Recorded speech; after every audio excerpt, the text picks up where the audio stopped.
Bem, pessoal, eu recebi uma enxurrada de perguntas aqui no canal, né, sobre a rabdomiosarcoma, né, que é uma doença raríssima e tem um influencer famoso aqui no YouTube, né, que tá com ela, e muita gente vem no meu canal perguntar, encontrava falando de câncer, falando de metástase do pulmão, e aí nesses comentários colocavam: Júlio, por favor, fala dessa doença e tal, e eu vou explicar para vocês mais ou menos o que é, porque é uma doença que você não encontra nada. Pra você ter ideia, eu tive até a curiosidade de botar no YouTube, não encontrei um vídeo falando sobre o tema, né, no Google também a dificuldade de se encontrar informação em português, né, e eu sei que toda vez que acontece com alguém que você gosta, que você ama, você procura na internet para saber uma informação melhor. E a gente brasileiro é muito audiovisual, né? Então a gente gosta de ouvir alguém explicando, e eu vou explicar para vocês, né? Então toda vez que você vê um nome desse, né, um nome que parece difícil, estranho, que não está no nosso dia a dia, a gente começa a fatiar o nome para entender, né?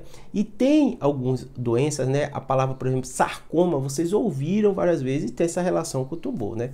Quando a gente olha esses nomes grandes, né, a gente percebe que dá uma ideia da origem do tumor. Então, na grande maioria das vezes, quando a gente fala de rabdomiosarcoma, você vai ter um tipo de tumor, um tipo de câncer, né, que na maioria das vezes vai atingir as partes moles, músculo, nervo. Normalmente é um tumor invasivo, né, e agressivo, muito mais frequente na população pediátrica. Mais da metade dele vai acontecer nas crianças, né? Lembrando, né, toda vez que a gente fala que um tumor é mais frequente em criança, significa que só dá em criança. Também pode dar em adulto e adulto jovem, né? Qual a característica dele, né? Uma das características dele é que você, por ser um tumor de partes moles, e na maioria das vezes é um local que a pessoa não tem uma função tão relevante, né? E tem muito espaço para crescer, o tumor vai crescendo sem ter quase sintoma nenhum. Às vezes o paciente só palpa e encontra aquela massa. E muitas vezes, quando é descoberto o tumor, ele já pode estar em fase avançada e até metástase, em especial quando acontece em adulto jovem, que geralmente não tem sintoma, e às vezes observa uma massa, acha que é uma íngua, acha que é alguma inflamação, alguma coisa, e esses tumores, muitas vezes eles crescem de forma indolor, ou com pouca dor, né? E aí o paciente muitas vezes deixa de observar esses sinais, e quando descobre o tumor, às vezes ele está com volume, com a massa muito grande. Além disso, que é outro fator confundidor, é um tumor raríssimo, né? Então a gente vai falar da ordem de 5, 10 casos por milhão, então é um tumor raro, né? Pra vocês terem ideia, né, os Estados Unidos é um dos locais do mundo que mais gera estatística de tudo, diferente do Brasil. O Brasil, por exemplo, vocês têm, quando o médico vai internar alguém ou vai pedir internação, a gente preenche aquele CID, né, que é o diagnóstico de doença, né? Aqui no Brasil aquilo não é muito bem preenchido e nem muito gerado dado do governo sobre isso. Nos Estados Unidos eles têm essa lógica, mas lá é muito rigoroso a estatística e tem um órgão de governo, CDC, que só analisa isso. Então eles colocam que por ano lá nos Estados Unidos, né, que é um país mais populoso que o Brasil, né, eles têm da ordem de 300, 400 casos ano. Então imagine como esse tumor é muito raro, né?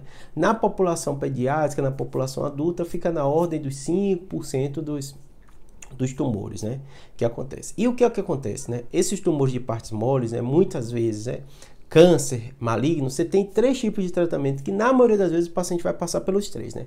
A primeira e mais relevante, né, e depende da localização do tumor, é retirar o tumor.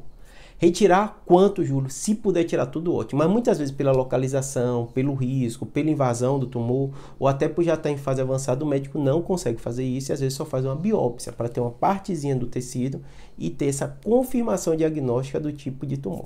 Além disso, quando o médico tira esse pedacinho e olha, ou tira o tumor todo, que seria o ideal, mas muitas vezes a gente não consegue pelo risco, pela localização, uma série de coisas, o médico faz uma série de estudos genéticos. Então, rabdomiosarcoma tem muitos subtipos genéticos. E cada subtipo genético, né, tem um prognóstico completamente diferente. Pode responder bem a químio, pode responder mal a químio, pode responder bem a rádio. E isso vai ser o maior definidor quando a gente fala de prognóstico. Por isso que quando vocês me perguntaram no vídeo, falou só isso, né? Alguns eu até comentei qual subtipo. A pessoa, óbvio, não sabe, parece que o influencer não entrou em detalhe nisso, que é difícil, né? Num momento tão difícil, só citou o nome do tumor. Eu falo, todo tumor, todo câncer tem nome, sobrenome e apelido. Por que eu digo isso, né? Porque você sabendo o nome, você tem uma noção do que se trata. Mas se você sabe o nome e sabe o subtipo, já melhora a sua informação. Se você sabe o nome, subtipo e ainda sabe o estudo molecular desse tumor, o estudo genético desse tumor, você sabe melhor ainda o prognóstico. Quando a gente olha, falando agora de maneira geral, esses dados norte-americanos, Mayo Clinic tem um estudo excelente, vou deixar aqui na descrição, né? A gente percebe que a maioria dos trabalhos desse tumor só vão ter dezenas de casos. E além disso, né, o que vocês mais perguntam é a questão de sobrevida, prognóstico. Eu falo com todo paciente, né? Tumor raro, que é o que eu lido na neurocirurgia, você tem um grande problema. A maioria dos trabalhos, que é justamente o que vocês querem saber, que acompanham para ver quanto tempo a pessoa vive e tal, de tumor raro só vão ter dezenas de casos, né? Além disso, né, como é um tumor raro, muitas vezes o tipo de tratamento ele vai mudando no decorrer do tempo. O que você vai estar informando agora de sobrevida, de prognóstico, eram trabalhos feitos lá atrás, porque o acompanhamento de prognóstico fala assim, em 10, geralmente o maioria dos trabalhos fala 5 anos, 10 anos, 25 anos, né, que é um período longo para ver. Então, são pacientes que tinham outra tecnologia. Então, não dá para comparar, eu vou dizer essa informação para vocês, mas só para vocês entenderem que às vezes não dá para comparar essa tecnologia que era lá atrás para dizer que hoje alguém que descobre do rabdomiossarcoma vai ter esse prognóstico. Mas quando a gente olha, a maioria das vezes, o longo sobrevivente passa de 5, 10 anos, vai ficar na ordem de 50% mais ou menos. Dependendo do tipo histológico, né? Os estudos, como eu falei, eles jogam tudo junto porque já é um tumor raro. Então eles não subdividem tão bem. Então o tumor agressivo, um tumor grave, né? Quase metade dos pacientes não vão ter uma sobrevida maior que 10 anos, né? Nesses trabalhos que eu falei, da Mayo Clinic e outros. Mas lembrando, isso olhando para o retrovisor, onde o tratamento era muito diferente. Júlio, como é que você fala para os seus pacientes, né? Ou você que gosta de influência, está preocupado com isso? Eu falo assim, todo tipo de tumor, de câncer, né? Que são tumores muitas vezes agressivos, né? Que você lê aqui na internet e tá, fica assustado, eu falo assim, ó. Esqueça isso, é um dia depois do outro. Por que um dia depois do outro? Porque cada tipo de tumor é muito diferente um do outro. O grau de resposta do paciente, da condição clínica também é muito diferente. Esses dados servem para direcionar a gente médico para os estudos, para as pesquisas e tal. Quando você individualiza o caso, esqueça, é um dia depois do outro. Agora, qual é o diagnóstico? Já tem o diagnóstico, já tem a histologia, já sabe o tipo de tumor. O médico oncologista que está acompanhando ele vai passar. Vai dar para fazer uma cirurgia, ressecar completo, se conseguir, excelente. Não conseguir, vou analisar esse subtipo de tumor, já sabendo o nome, sobrenome e o apelido dele. Precisa de quimioterapia, precisa de radioterapia, muitas vezes vai precisar dos dois. Que tipo de resposta ele teve?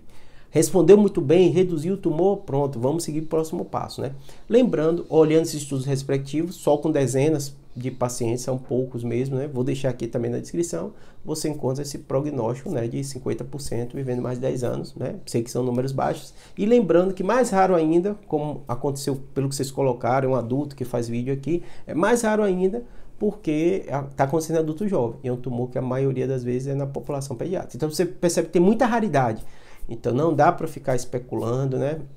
É um dia depois de outro, você está acontecendo com um parente seu, você chegou nesse vídeo por curiosidade ou porque está com algum parente passando por isso, né? Ou você está passando por isso. Eu falo, esqueça prognóstico, esqueça, você vai ver muito ou pouco, é um dia depois do outro. Para vocês terem ideia, né? Sei que é um tema pesado, mas eu sempre tento levar de forma mais leve com meus pacientes. Quando meus pacientes perguntam disso, quanto tempo de vida eu tenho tumor cerebral, eu vi que ele não tem cura, né? Ou que ele é muito agressivo, quanto tempo de vida eu tenho? Eu volto para ele e pergunto, e eu tenho quanto tempo de vida? Aí ele assusta assim, você está com alguma doença? Eu falo, não, mas é a mesma coisa, a gente não sabe o tempo de vida que a gente tem. Em média, o brasileiro vive 80 anos. Claro que é muito melhor do que você ter uma doença que você imagina que não tem cura. Mas você ficar na sua vida, você tem mais 10, 15 ou 20 anos de vida, ou sei lá, 30 anos de vida, você ficar contando não vai adiantar nada. É um dia depois do outro. O estado de resolução emergente muda e você vai ver. Já fez a cirurgia? Pronto. Já sabe o tipo, vou procurar o melhor tratamento, melhor quimioterapia, radioterapia, oncologista para decidir isso. E quando você tem tumor raro, você tem que desligar mais ainda isso, porque você vai encontrar trabalhos com pouquíssimos casos sobre isso. E muitas vezes a sua individualidade não vai estar contemplada ali, tá bom? Espero que tenha ajudado. Abraço.